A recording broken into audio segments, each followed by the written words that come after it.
Hello MSc, hello everyone, welcome back to my channel. तो आज हम आगे बढ़ते हैं। हमारी फोर्थ लेक्चर चल रहा है क्रिस्टल फील्ड थ्योरी का। ओके, तो हमने देख लिया क्रिस्टल फील्ड थ्योरी क्या है, पोस्टुलेट्स क्या है, ऑक्टाहेड्रल टेट्राहेड्रल कॉम्प्लेक्स के लिए क्रिस्टल फील्ड थ्योरी क्या होती है।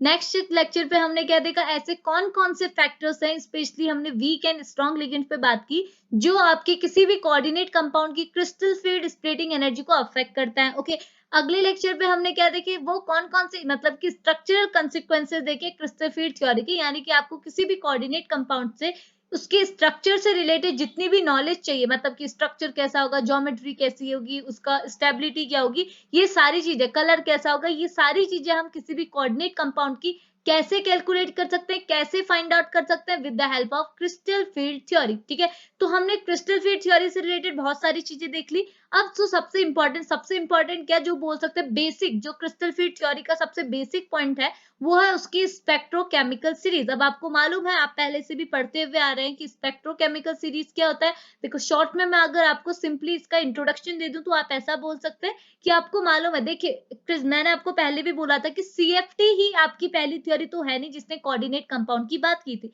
सीएफटी से पहले वीबीटी थ्योरी आई थी, वीबीटी ने भी आपकी कोऑर्डिनेट कंपाउंड की बात की थी, लेकिन वीबीटी थ्योरी आपकी फेल होगी। क्यों? क्योंकि देखो, वीबीटी के बाद अगर आपका सीएफटी आया, इट मींस वीबीटी में कुछ ना कुछ प्रॉब्लम्स तो होगी, तभी तो सीएफटी आई। इतनी चीज क्लियर है। तो देखो ना, वीबीटी का जो कॉन्सेप्ट था, वीबीटी ने कभी आपको किसी भी स्ट्रॉन्ग लिगेंड और वीक लिगेंड के बारे में बताया नहीं, कि उन्होंने बोला कि मेटल है, लिगेंड है, बात खत्म। लेकिन सीएफटी क्रिस्टल फील्ड थ्योरी जब बाद में आई, क्रिस्टल फील्ड थ्योरी ने दो टाइप के लिगेंड्स बताए। उन्होंने बोला लिगेंड्स क्या है, एक मतलब एक लिगेंड है, बात ऐसी खत्म नहीं हो जाती। लिगेंड्स के भी टाइप्स हैं, इन्होंने बोला दो टाइप के आपको जनरली लिगेंड मिलेंगे, एक होता है स्ट्रॉन्ग लिगेंड, एक होते हैं वीक लिगेंड। ओके, अब देखो स्ट्रॉन्ग लिगेंड कैसे आपकी क्रिस्टल फील्ड स्प्लिटिंग एनर्जी को अफेक्ट करता है, वीक लिगेंड कैसे, क्योंकि कोऑर्डिनेट कंपाउंड तो दोनों टाइप के लिगेंड की हेल्प से बन सकता है। आप यहाँ पर मेटल लीजिए, इसके साथ आप लिगेंड लगा दीजिए, मे बी यहाँ पर कोई वीक लिगेंड आपने लगाया, मे बी ऐसा ही आपने कोई फोर मेंबर यानी कि आप बोल सकते हैं स्क्वायर फ्लेनर या फिर टेट्राहेड्रल कॉम्प्लेक्स बनाया जिसपे आपने स्ट्रॉन्ग लिगेंड लगा दिया। ओके, अब ये दोनों कॉम्प्लेक्स बन गए, दोनों मेटल लिगेंड के कॉम्प्लेक्स बने, यानी कि कोऑर्डिनेट कंपाउंड है। बट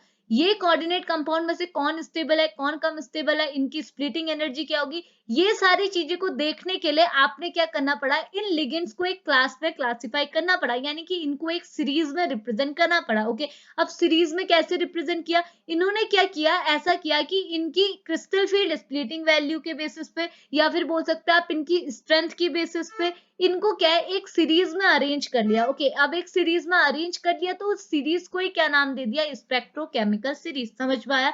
तो सीएफटी के अंदर क्या है, लिगेंड्स को अगेन क्लासिफाई कर सकते हैं, strong type ligand, weak type ligand. And then जब इन स्ट्रॉन्ग टाइप लिगेंड और वीक टाइप लिगेंड को क्या है, इनकी स्टेबिलिटी के बेसिस पे, या फिर आप बोल सकते हैं क्रिस्टल फील्ड स्प्लिटिंग एनर्जी के बेसिस पे, इनको जब एक सीरीज में आप अरेंज करते हैं, ओके, एक प्रॉपर फॉर्मेट में जब आप इनको अरेंज करते हैं, तो उस सीरीज को एक नाम दिया गया, उसको बोला गया स्पेक्ट्रोकेमिकल सीरीज। चीजें क्लियर है? अब देखो ना, अगर वो डिपेंड करता है आपका क्वेश्चन कितने मार्क्स का है। मेरा स्टडी मटेरियल इतना है जो आपको मैं शो कराऊंगी, जितना मैं आपको पढ़ाऊंगी। बट मैं एक चीज आपको बोल दूं कि अगर आपको एक क्वेश्चन ज्यादा मार्क्स में आ गया, देन आप पहले इसमें strong ligand and week ligand को एक्सप्लेन कर सकते हैं। जैसे मैंने आपको बोला कि वीबीटी से पहले, सीएफटी से पहले वीबीटी का कॉन्सेप्ट आया, और वीबीटी फेल थी क्योंकि उसने लिगेंड्स की क्या क्लासिफिकेशन के बारे में बताया नहीं, लेकिन सीएफटी ने क्लासिफिकेशन के बारे में बताया। एंड देन उन्होंने क्या स्ट्रॉन्ग फील्ड लिगेंड और वीक फील्ड लिगेंड की डिस्कवरी की, यानी कि इनको भी एक्सप्लेन किया। एंड देन अब फिर आप बता सकते हैं कि इनको जब हम लोग एक प्रॉपर वे में अरेंज करते हैं, एक सीरीज में अरेंज करते हैं on the basis of their strength, या फिर आप बोल सकते हैं on the basis of their crystal field splitting energy के बेसिस पे, और इससे जो सीरीज क्रिएट होती है उसी सीरीज को स्पेक्ट्रोकेमिकल सीरीज कहते हैं। इतनी चीज क्लियर है? अब मैं आपको थ्योरी पे बताती हूँ कि क्या होता है। तो यहाँ लिखा है, देख सकते हैं आप, ये लिखा है spectrochemical series rank ligand according to a strength and a list of a ligand and the based on the oxidation number of a metal ion. Okay, तो ये क्या बोल रहा है कि स्पेक्ट्रोकेमिकल सीरीज क्या थी, ये क्या करता था,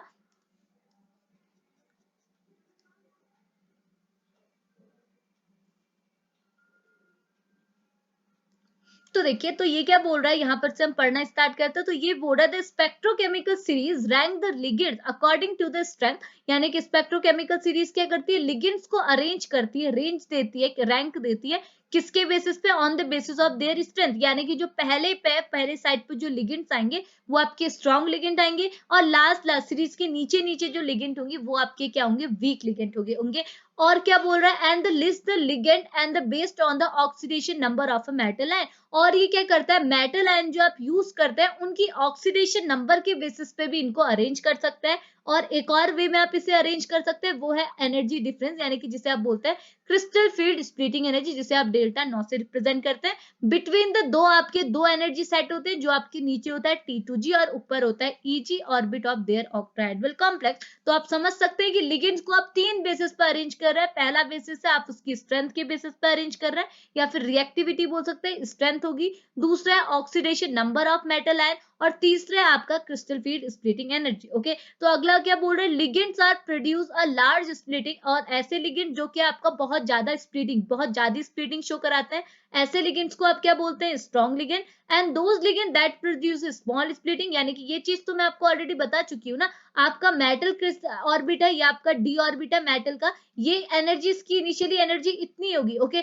लेकिन इस मेटल के साथ जैसे लिगेंड अटैच करेंगे, तो लिगेंड की वजह से ये मेटल क्या करता है, दो ऑर्बिट में स्प्लिट कर देता है। एक स्टार्टिंग के तीन होते हैं, जो होते हैं आपके एक्सियल ऑर्बिट, दो बचे हुए ऑर्बिट को आप बोलते हैं नॉन एक्सियल। तो आपकी जो एक्सियल ऑर्बिट होते हैं, यानी कि तीन सेट के जो ऑर्बिट है वो नीचे आ जाते हैं, दो ऑर्बिट जो आपके नॉन एक्सियल ऑर्बिट होते हैं वो ऊपर आ जाते हैं। इसका मतलब ऊपर वाले ऑर्बिट को आप EG नाम देते हो, नीचे वाले को T2G तो देते हैं। लेकिन ये चीज समझ जाइए कि ये जो ऑर्बिट मैंने यहाँ दिखाया है, ये जो डायग्राम दिखाया, ये एनर्जी डायग्राम है। ये क्या दिखाता है कि आपका जो डी ऑर्बिट है इसकी एनर्जी इतनी है, यहाँ पर है। ओके, लेकिन जो T2G, ये जो आपका EG सेट है, जो आपके ये नॉन ऑर्बिट, नॉन एक्सियल वाले जो ऑर्बिट है, इनकी एनर्जी अब इंक्रीज होगी, क्योंकि ये स्प्लिट हो गया इस साइड। आप समझ सक रहे हैं मैं क्या दिखाना चाह रही हूँ, ये बोल रहा है कि आपने क्या कर दिया, इनकी एनर्जी को कर दिया स्प्लिट। ओके, ये देखिए आपने क्या कर दिया, पहले इस ऑर्बिट की एनर्जी यहाँ थी, अगर मैं इसको ऐसे करूं, एनर्जी यहाँ थी, लेकिन ये ऑर्बिट स्प्लिट हो गया दो ऑर्बिट में,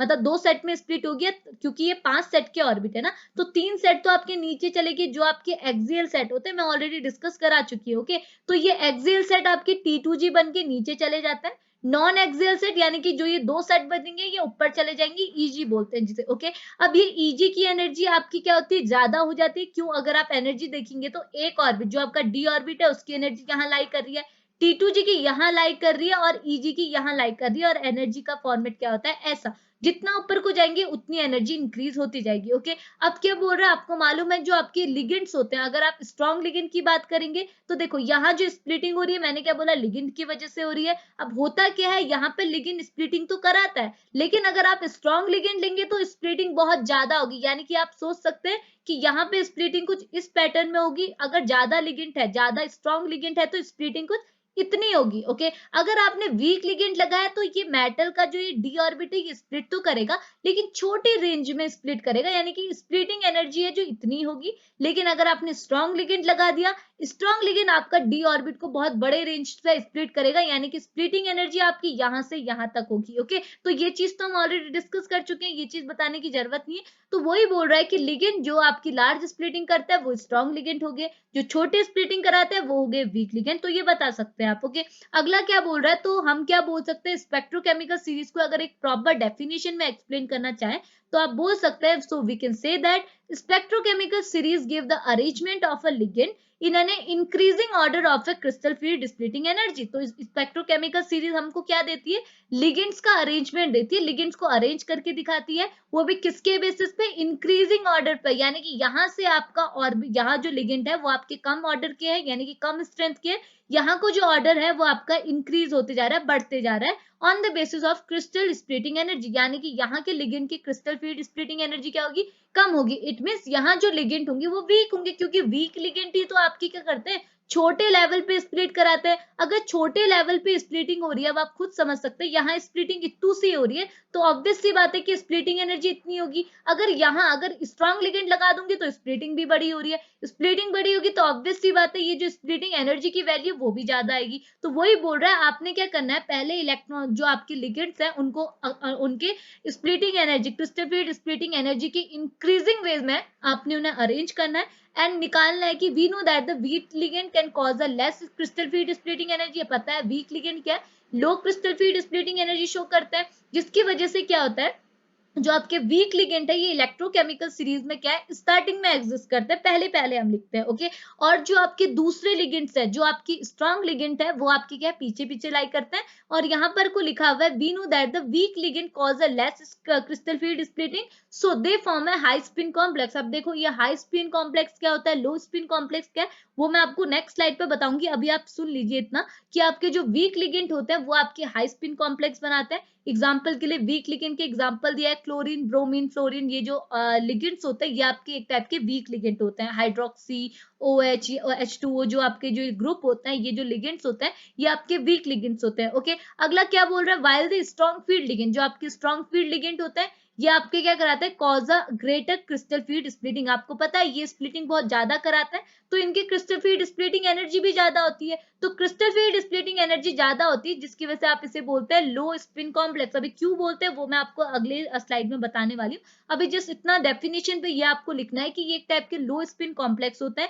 एग्जाम्पल के लिए इन्होंने लिखा है cyanide ion, carbon monoxide ion, ये सारे क्या होते हैं, एक टाइप के स्ट्रॉन्ग लिगेंड होते हैं। और इन्हीं लिगेंड्स को इन्हीं वे में जब आप इन्हें अरेंज करते हैं एक फॉर्मेट में, जिसे आप बोल रहे हैं सीरीज में, ओके, तो इनको जब आप एक सीरीज में अरेंज करेंगे तो ये जो सीरीज बनेगी उस सीरीज को क्या बोलेंगे, स्पेक्ट्रोकेमिकल सीरीज, ओके। अब मैं आपको बताती हूँ वीकली ये लो स्पिन हाई स्पिन का फंडा क्या है। तो आप देखिए पहले तो यहाँ पर कोई लिगेंड का रिप्रेजेंटेशन दिखा है। आप देख सकते हैं आई आपका क्या, आई नेगेटिव आपका क्या, एक टाइप का वीक लिगेंड है। ब्रोमीन नेगेटिव यानी कि Br नेगेटिव क्या है ना, ये भी आपका लिगेंड है, वीक लिगेंड है। S2 नेगेटिव वीक लिगेंड है। SCN वीक है, ये सारे क्या है, वीक है। लेकिन यहाँ तो वीकनेस बढ़ रही है, यहाँ को जाते जाते वीकनेस बढ़ रही है, वीक लिगेंड बढ़ रहे हैं, लेकिन यहाँ को आते जाते आपकी स्ट्रॉन्ग बढ़ रहे हैं। देखिए कार्बन मोनोऑक्साइड आपका स्ट्रॉन्गेस्ट लिगेंड होता है, then cyanide, then PPS3, then NO2, then ये PHEN, ये हो गया, ठीक है। बाइफिनाइल EN, ये सारे क्या आपके स्ट्रॉन्ग लिगेंड है, ये आपके वीक लिगेंड है, ओके। तो ये टेबल आप प्रॉपर मतलब प्रॉपर क्या अप्रॉक्स थोड़े थोड़े तो आपको याद ही करने होंगे, ओके।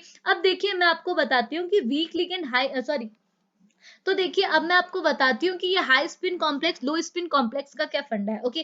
तो देखिए ना होता क्या है, मैंने आपको पहले भी बताया कि जैसे ये है आपका डी ऑर्बिट, ध्यान से दीजिएगा, ये 5 ऑर्बिट बना दिए डी के। अब जैसे इस डी ऑर्बिट में आप क्या लगाएंगे, बाहर से लगा दिया लिगेंड। सपोज आपने एक वीक लिगेंड लगाया, वीक है आपका वाटर, तो ये क्या है, एक छोटे लेवल पे अपने डी ऑर्बिट को क्या है, स्प्लिट तो करेगा। ये जो मेटल का डी ऑर्बिट है इसे स्प्लिट तो करेगा, ओके। लेकिन स्प्लिटिंग क्या है, बहुत छोटे लेवल पे होगी। जो ये डी ऑर्बिट स्प्लिट करेगा, स्प्लिट करा तो ऊपर आपके 2 लेवल आगे जो आपके क्या थे, EG लेवल थे। नीचे आपके 3 लेवल आगे जो आपके क्या थे, T2G लेवल के थे, ओके। अब स्प्लिटिंग हुई लेकिन ये बहुत छोटे लेवल पे हुई, यानी कि इसकी क्रिस्टल फ्री स्प्लिटिंग एनर्जी क्या है, बहुत कम है, ओके। अब मैंने आपको क्या बोला था, देखिए मैंने आपको ये चीज बताई थी, अगर आपको यहाँ इलेक्ट्रॉन फिलिंग होता, ओके, आपको यहाँ पर क्या है, नंबर ऑफ इलेक्ट्रॉन दिए मैं, ठीक है। सपोज यहाँ पर कुछ 7 इलेक्ट्रॉन दिया आपके मेटल के, ये जो आपका मेटल का जो डी ऑर्बिट होता है इसके वैलेंस शेल पे 7 इलेक्ट्रॉन है, ओके। अगर आपने 7 इलेक्ट्रॉन को फिल करना है तो आप क्या करते थे, वीक के केस पे मैंने आपको क्या बताया था, फिलिंग कैसे होगी, एक इलेक्ट्रॉन यहाँ, दूसरा यहाँ, तीसरा यहाँ, चौथा ऊपर और जाएगा या नीचे जाएगा। मैंने आपको क्या बताया था, वीक लिगेंड के केस में आपकी स्प्लिटिंग छोटी हो रही है, मतलब आप ऐसा समझ सकते हैं ये आपकी घर की बालकनी और ये आपका छत है, ओके। तो बालकनी से आपको छत में जाने में टाइम लगेगा, बिल्कुल नहीं लगेगा, क्योंकि अगर यहाँ पर कुछ सीढ़ियां ही आपकी कम होंगी, बहुत 4-5 सीढ़ियां, तो आप तुरंत छत पे जा सकते हैं। तो यहाँ भी वही है, स्प्लिटिंग इतनी कम हुई है तो आप इलेक्ट्रॉन को ऊपर फिल कर सकते हैं। तो चौथा इलेक्ट्रॉन आपका यहाँ आया, पांचवा यहाँ आया, छठा यहाँ आया, सातवां यहाँ आया, ओके। इतनी चीज समझ में आए। लेकिन यही चीज अगर मैं किसके लिए करूं, हायर कॉम्प्लेक्स मतलब हायर लिगेंड के लिए करूं, स्ट्रॉन्ग लिगेंड के लिए करूं, तो ये आपका डी ऑर्बिट हो गया, ओके। और डी ऑर्बिट क्या होगा, बहुत ज्यादा लेवल पे टूटेगा, यानी कि ऊपर 2 हो गए, नीचे आपके 3 हो गए, ओके। अब यहाँ देखिए क्रिस्टल फील्ड स्प्लिटिंग एनर्जी क्या है, बहुत ज्यादा है, क्योंकि यहाँ पे जो डी ऑर्बिट था जिसके वैलेंस शेल पे 7 इलेक्ट्रॉन है, मैं आपको बता रही हूँ, ये डी ऑर्बिट स्प्लिट तो होगा, लेकिन किसकी वजह से हो रहा है, यहाँ पर जो स्ट्रॉन्ग लिगेंड है, सपोज मैंने ले लिया अमोनिया, अमोनिया इसे स्प्लिट तो करेगा बहुत, लेकिन जो स्प्लिटिंग होगी वो बहुत ज्यादा लेवल पे होगी, यानी कि यहाँ पे क्रिस्टल फील्ड स्प्लिटिंग एनर्जी जो होगी वो बहुत ज्यादा होगी, ओके। अब अगर मैं आपको इलेक्ट्रॉन फिलिंग का बताऊं तो 7 इलेक्ट्रॉन यहाँ है, तो यहाँ इलेक्ट्रॉन कैसे फिल होंगे, एक इलेक्ट्रॉन यहाँ, 2 यहाँ, तीसरा यहाँ, चौथा कहाँ जाएगा, ऊपर जाएगा, यहाँ जाएगा। मैंने क्या पता था, जब भी स्ट्रॉन्ग लिगेंड आता है क्रिस्टल फील्ड स्प्लिटिंग एनर्जी बहुत ज्यादा, यानी कि बहुत दूर दूर हो गया। अब आपका छत और आपका बालकनी,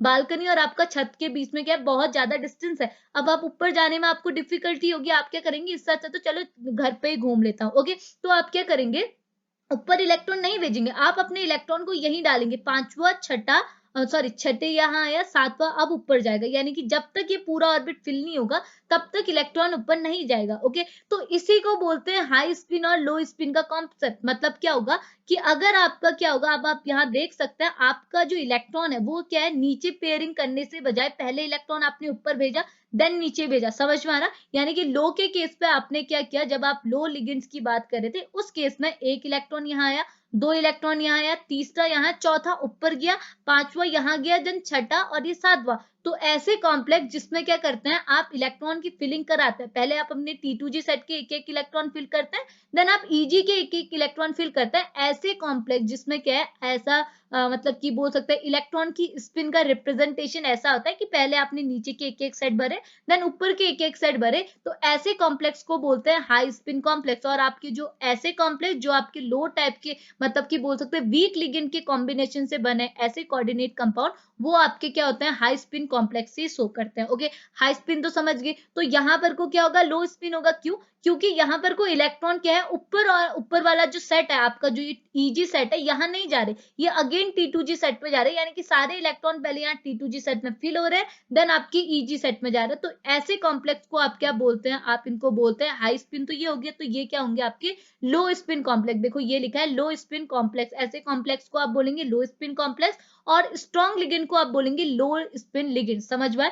क्यों बोल रहे? क्योंकि ये इलेक्ट्रॉन की फिलिंग ऊपर नहीं करा रही, ये क्या है, नीचे ही अगेन फिलिंग करा रहे हैं। इतनी चीज क्लियर है? एक और टर्म लिखा है आउटर ऑर्बिट कॉम्प्लेक्स और इनर ऑर्बिट कॉम्प्लेक्स। मतलब क्या हुआ, आउटर ऑर्बिट कॉम्प्लेक्स और इनर ऑर्बिट कॉम्प्लेक्स का मतलब ये हुआ कि सपोज आप किसी भी कॉम्प्लेक्स का कभी अगर आप कॉम्प्लेक्स को सॉल्व करके उसका हाइब्रिडाइजेशन निकालेंगे ना CFT की हेल्प से, तो आपको दो टाइप का हाइब्रिडाइजेशन मिलेगा। एक हो गया, सपोज ये मिल गया sp2d, ये मिल गया। एक तो ये sp2d, ये भी एक हाइब्रिडाइजेशन, सॉरी sp3d, ये भी आपका एक हाइब्रिडाइजेशन हो गया। एक होता है आपका dsp3। देखो ये दोनों टाइप के हाइब्रिडाइजेशन आपको मिलते हैं और ये दोनों टाइप के हाइब्रिडाइजेशन पॉसिबल है। ओके, तो देखिए इनर ऑर्बिट कॉम्प्लेक्स के केस में क्या होता है, इनर ऑर्बिट कॉम्प्लेक्स आपके क्या होता है, ऐसे कॉम्प्लेक्स होते हैं जो आपके किसके लिए, किसकी वजह से फॉर्म होते हैं, जब आपके कॉम्प्लेक्स में स्ट्रॉन्ग लिगेंड लगा होता है। तो इनर ऑर्बिट कॉम्प्लेक्स मतलब कि जब अगर आपका कोई कोऑर्डिनेट कंपाउंड इस टाइप का हाइब्रिडाइजेशन शो कर रहा हो, यानी कि DsP2। देखो डी ऑर्बिट तो आपका बाद में आना चाहिए, पहले s ऑर्बिट आता, फिर p आता, देन d आता। ओके, लेकिन यहाँ पर को क्या होता है, जब आप हाइब्रिडाइजेशन कराते हैं तो अंदर का जो d ऑर्बिट है, देखो d ऑर्बिट यहाँ भी तो होगा, यहाँ भी होगा, समझ में आ रहा? एक s ऑर्बिट होगा, एक p ऑर्बिट होगा और यहाँ d ऑर्बिट होगा और यहाँ भी आपका d ऑर्बिट होगा। ओके, तो आप बाहर के d ऑर्बिट का कंट्रीब्यूशन ना करा के अंदर के d ऑर्बिट का जब कंट्रीब्यूशन कराते हैं तो उस केस में आपका हाइब्रिडाइजेशन ऐसा आ जाता है, d आपने यहाँ से लिया, देन s लिया, देन p लिया, तो इस हाइब्रिडाइजेशन को बोलते हैं DsP3। ओके, सपोज के लिए कह रही हूँ। ओके, लेकिन आपने यहाँ का d ऑर्बिट ना लेके बाहर साइड का d ऑर्बिट लिया, तो इस केस में जो आपका हाइब्रिडाइजेशन बनेगा वो मिलेगा sp3d। देखो सेम है बट d आगे पीछे हो गया। ओके, तो इसी को बोलते हैं जब आप अंदर का d ऑर्बिट यूज करके अपना हाइब्रिडाइजेशन निकालते हैं, तो ऐसे कॉम्प्लेक्स, ये जो कॉम्प्लेक्स बनेंगे इससे जो ये किस टाइप के कॉम्प्लेक्स का ये हाइब्रिडाइजेशन होगा, उस कॉम्प्लेक्स को आप बोलेंगे इनर ऑर्बिट कॉम्प्लेक्स, यानी कि ऑक्टाहेड्रल कॉम्प्लेक्स होगा तो इनर ऑर्बिट ऑक्टाहेड्रल कॉम्प्लेक्स। और इस टाइप के हाइब्रिडाइजेशन शो करने वाले कॉम्प्लेक्स को बोलेंगे आउटर ऑर्बिट ऑक्टाहेड्रल कॉम्प्लेक्स। चीजें क्लियर है? और हमेशा इनर ऑर्बिट ऑक्टाहेड्रल कॉम्प्लेक्स उस टाइप का कॉम्प्लेक्स बनाएगा जिसमें आपके स्ट्रॉन्ग लिगेंड्स प्रेजेंट होंगे। इतनी चीज क्लियर है? और आपका ये जो inner outer orbit octahedral complex वही कॉम्प्लेक्स बनाएगा जिसमें आपके वीक लिगेंड प्रेजेंट होंगे। तो ये कुछ फिक्स चीजें होती हैं जो आपको थोड़े से अपनी माइंड में रखनी होंगी। ठीक है, तो ये समझ में आई इतनी चीज? देखिए अगर आपको फिर भी कोई प्रॉब्लम होगी तो आप पूछ सकते हैं। ठीक है, क्योंकि देखो ना हम ऑलरेडी अपने 3-4 लेक्चर ऑलरेडी CFT पे अपलोड कर चुके हैं और मैं यही सोच के आपको ये स्पेक्ट्रोकेमिकल सीरीज पढ़ा रही हूँ कि ये कि आपको पुराने लेक्चर्स तो आपने पढ़े होंगे। ठीक है, क्योंकि देखो अगर आप डायरेक्ट इस पर आ रहे हैं तो होप आपको बेसिक चीजें आपको पता ही होंगी, तो मैं आपको थोड़ा ऊपर ऊपर से क्लियर करा रही हूँ। ठीक है, तो इलेक्ट्रोकेमिकल सीरीज तो बहुत बेसिक कॉन्सेप्ट है, आपको मालूम होगा स्ट्रॉन्ग लिगेंड्स क्या होते हैं, वीक लिगेंड्स क्या होते हैं। अगर आपको नहीं पता है तो मैंने तो थोड़ा बेसिक तो बताया जितना मैं अभी इस लेक्चर पे पर्टिकुलरली बता सकती हूँ। ओके, ज्यादा डीप में जाऊंगी तो जिनको पता है, जिनको बहुत अच्छी नॉलेज हो चुकी है इससे रिलेटेड, तो उनके लिए काफी प्रॉब्लम हो जाएगी, मतलब उनको बहस टाइप का लगने लगेगा ये सारी चीजें। ठीक है,